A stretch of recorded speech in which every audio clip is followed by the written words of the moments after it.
Au sens de l'assurance et des instances publiques, la dépendance, c'est lorsqu'on ne peut plus réaliser seul 2 des 4 actes de la vie courante, qui sont se laver, s'habiller, s'alimenter et se déplacer.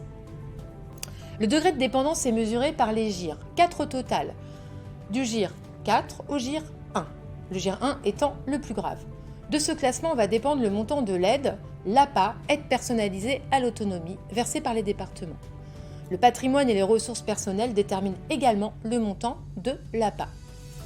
Il faut savoir que le montant moyen de l'APA versé est de 940 € en GIR 1 et de 260 € en GIR 4.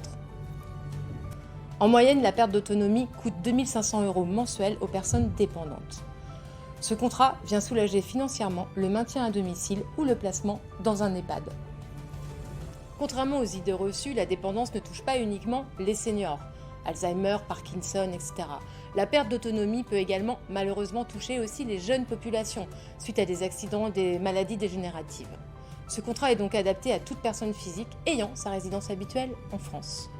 L'adhésion n'est possible que de 18 ans à 75 ans. Le contrat comporte les garanties suivantes. Une rente en cas de dépendance totale qui se cumule avec le versement de l'APA.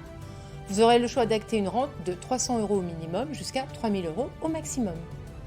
Les services d'assistance destinés à l'assuré sont, par exemple, un bilan de situation, l'audit de l'habitat, écoute et conseil social. Les garanties complémentaires ou options à rechercher sont les suivantes. Une rente en cas de dépendance partielle. Un capital premier équipement permettant de faire face aux aménagements du logement en cas de perte d'autonomie. Transformer la baignoire en douche, des rampes de maintien, élargissement des portes pour faire passer un fauteuil roulant. Des prestations d'assistance en cas de dépendance temporaire. Livraison de médicaments, par exemple. Des services d'assistance destinés aux proches, appelés aidants, formation et répit de l'aidant. Ce type de contrat n'est pas soumis à la taxe sur les conventions d'assurance.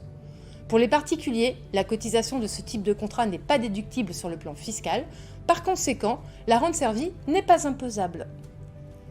Pour les travailleurs non salariés, la cotisation est déductible dans le cadre de la loi Madelin.